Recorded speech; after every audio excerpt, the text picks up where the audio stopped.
When I entered Tafaria Castle and Center for the Arts, what struck me the most was art.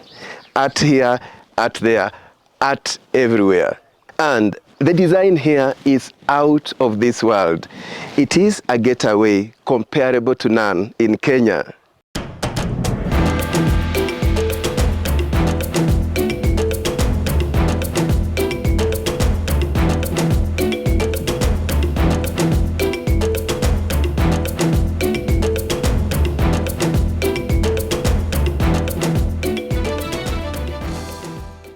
The founder of this facility, George Tafaria, welcomes me on a nice sunny morning. Valentine bananas.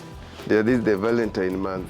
I quickly learned that this was where George grew up, and he built the castle as a way of transforming his rural neighborhood, following his childhood dream, hence the Tafaria. And once upon a dream, what does this mean? Yeah, once upon a dream, and actually I realized there is a very important part of it that is missing here, the three dots, and I'll tell you why. So the once upon a dream is a founding motto, because remember the whole Tafaria project was purely driven by the need to transform this village where I grew up. And the dream started in childhood when I was going to school here in primary school and all that. That's when I started desiring to see this place, better place. Get social infrastructure like roads, water, electricity, social prestige even, because lots of people growing up here, nobody wanted to. We all wanted to grow up and leave, disappear out of here.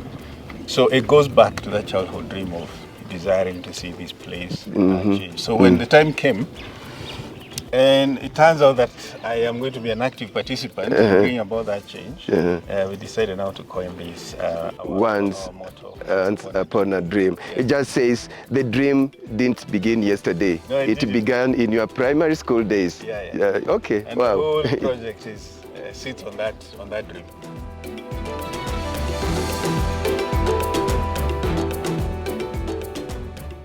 Tafaria is located next to the Aberdares Ranges at the intersection of Laikipia, Nyeri and Nyandarua counties along Nyeri-Nyahururu Road. So over there we have the conference center. That's the conference center. Yeah, it has 3 rooms. It has the round table. I don't know that you're familiar with the concept of the round table, the 12 Knights of the Round Table, King Arthur. So that is what that represents. And you have another one called the Horseshoe.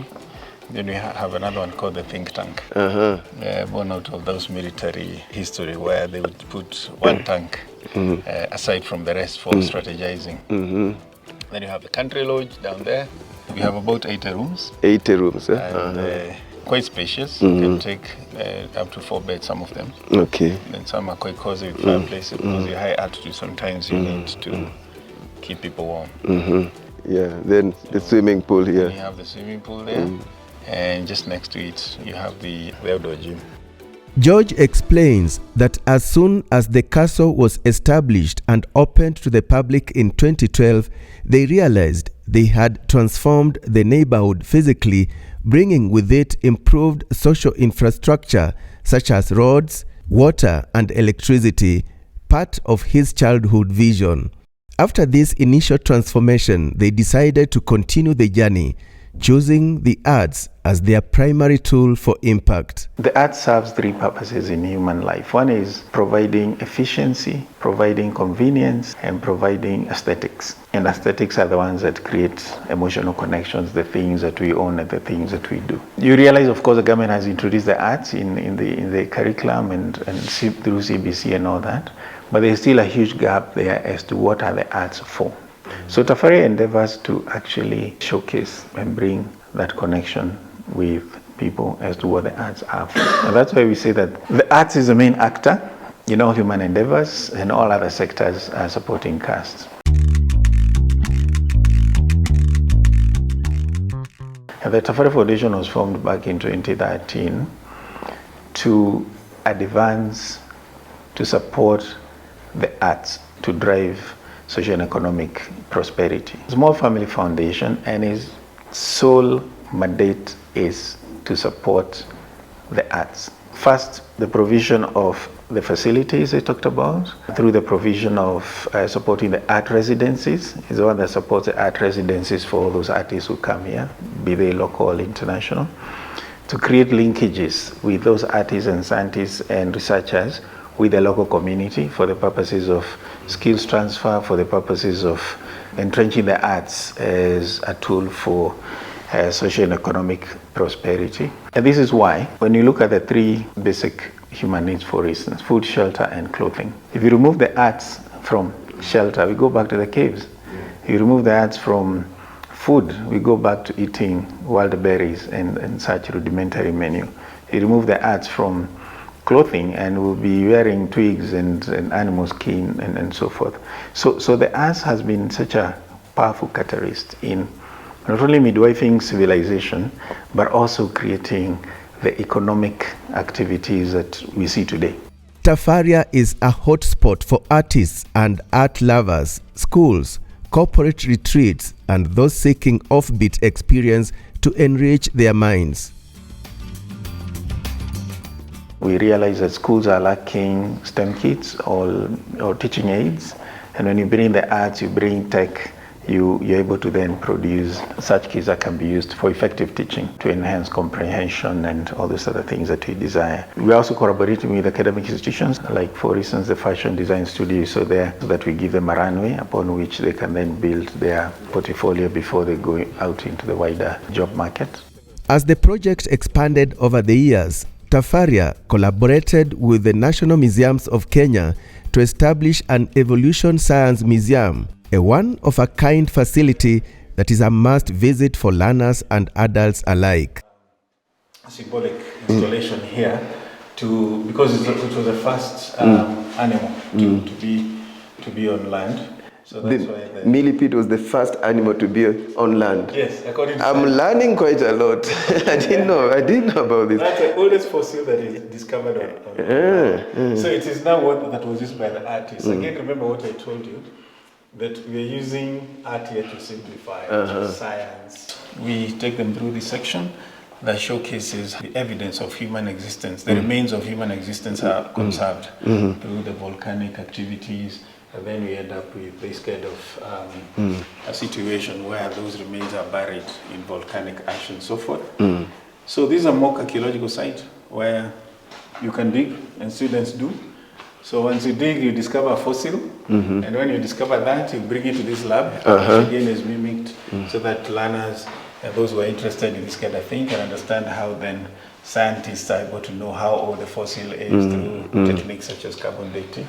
So this is a lab where you sit and do all that once you have discovered it there. So you can get a human guide like me, or you can just grab an audio guide. That's what we see quite often in the Western world. Join us if they have a common ancestry with us. One of the places that Tafaria holds very dear is its 400-seater amphitheater, which was for a long time an open-air Roman-style arena. This amphitheater was where the dream began to take shape as a community information center. Today, it serves as the Performing Arts Center and a venue for meetings and events. And there are two women in this place that are very special to me, one of which is my late mom over there. She's the one who really was overseeing this whole thing in the initial stages. She's the one who was overseeing the construction. Yeah. Together with my wife over there, that's where these two women. Two great women here. Yes, well done. For the past 11 years, Tafaria has been offering fully sponsored art residencies for both local and international artists. This program has recently expanded to include researchers and scientists. The complex houses a range of art studios, including fine art, fashion design, pottery, and software design. Artists from around the world use these spaces to create their best work and showcase their creations in Tafaria's galleries. During my visit, I had the pleasure of meeting Joy Letitia, a fashion designer who has benefited from the facilities here to advance her creativity.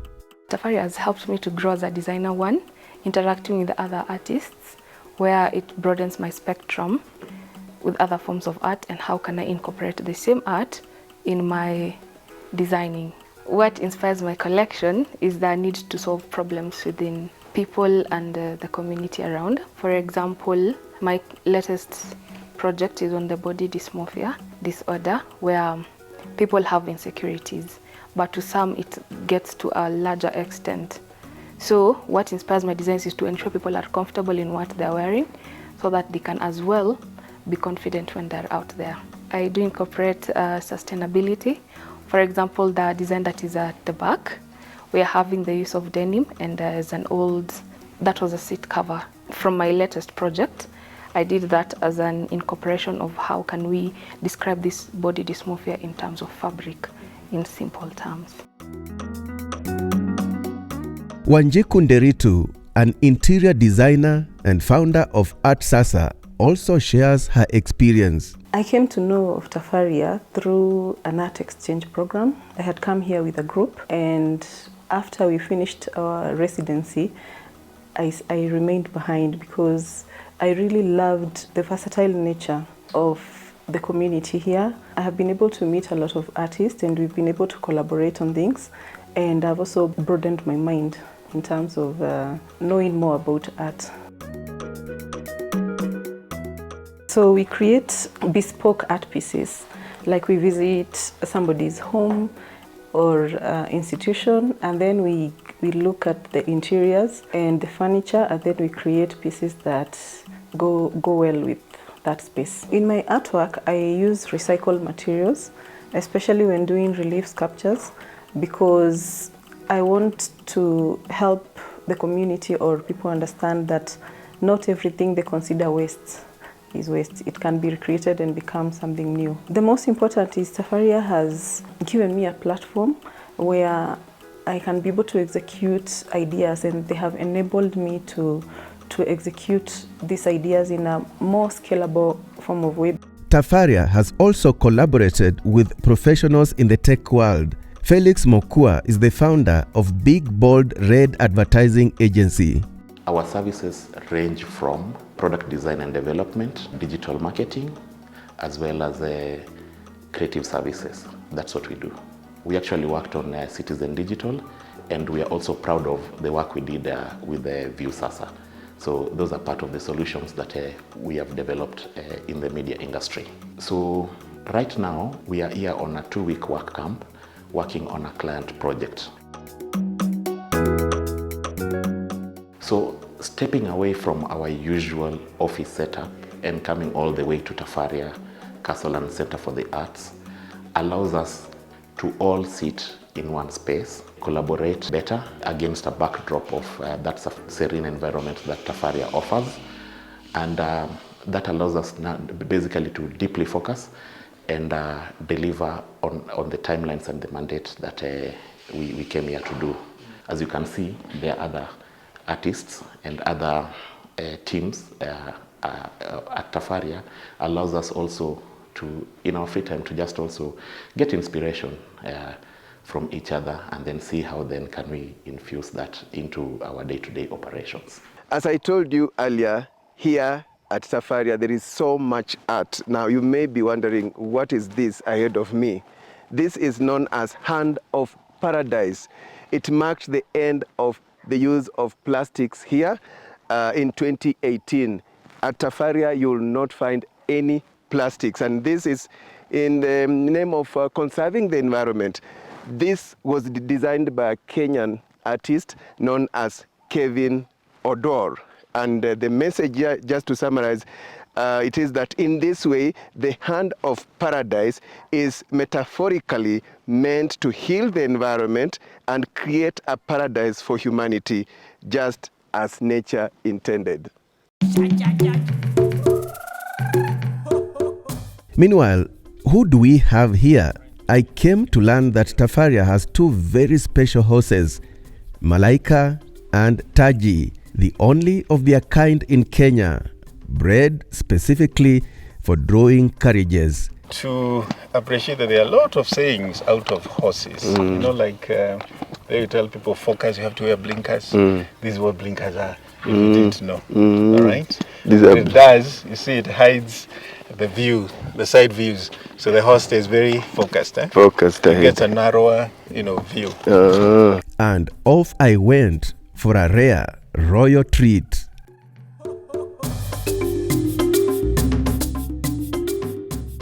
Wow, and see how art is blending with nature here. And one gets a feeling of friendship and closeness and emotional connection with trees. You can get to know the name and uses of every plant here through QR codes. And the trees, through the QR codes, will be talking to you.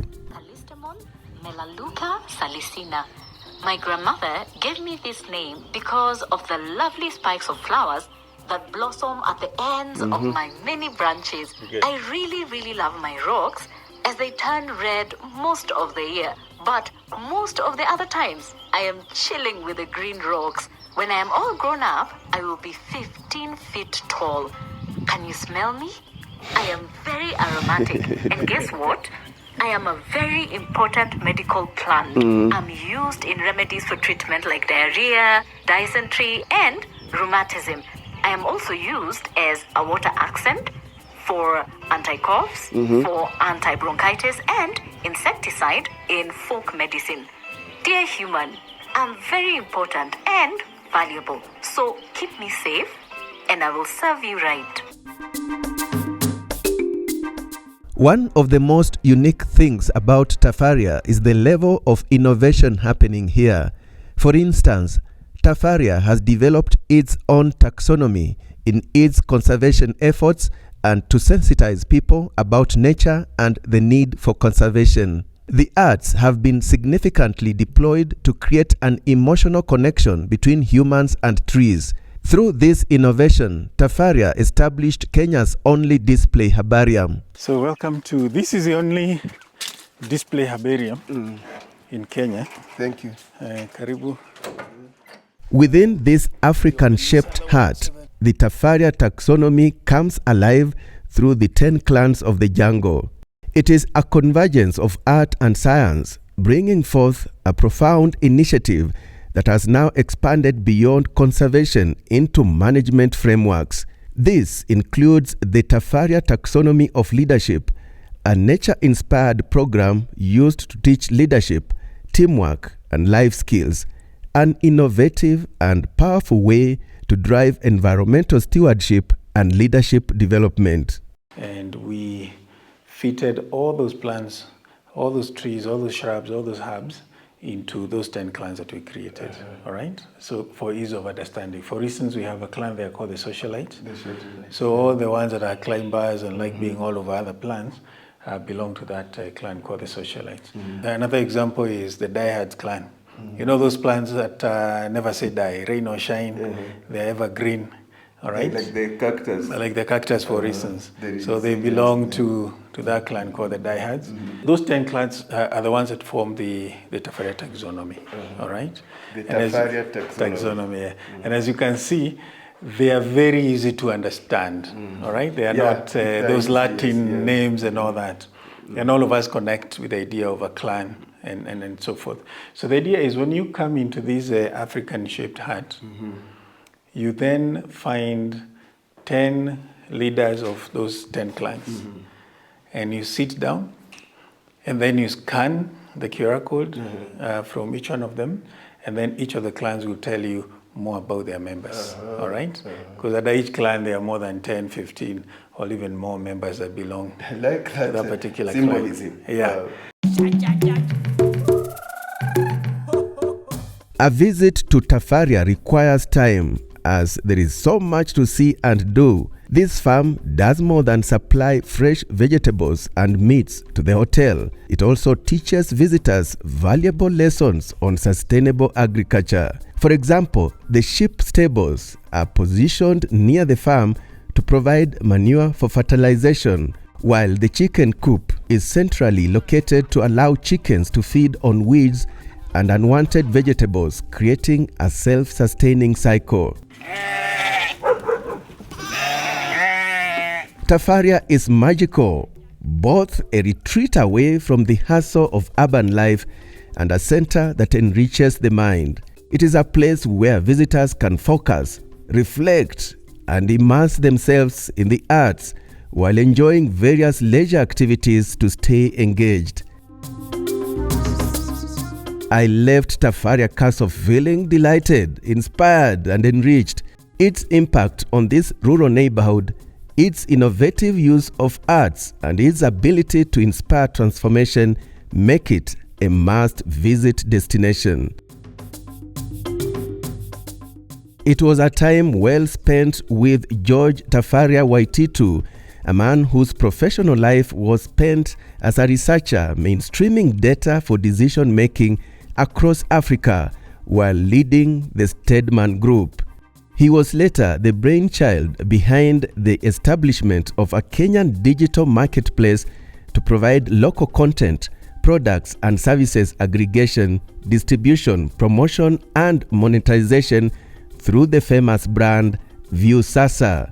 Today, he finds fulfillment in the realization of his childhood dream, transforming his rural village through Tafaria Castle and Center for the Arts. And this is his parting shot. Do not delegate your dreams. Okay? That's very, very important. Second, pursue your dreams with brutal consistency without conforming socially.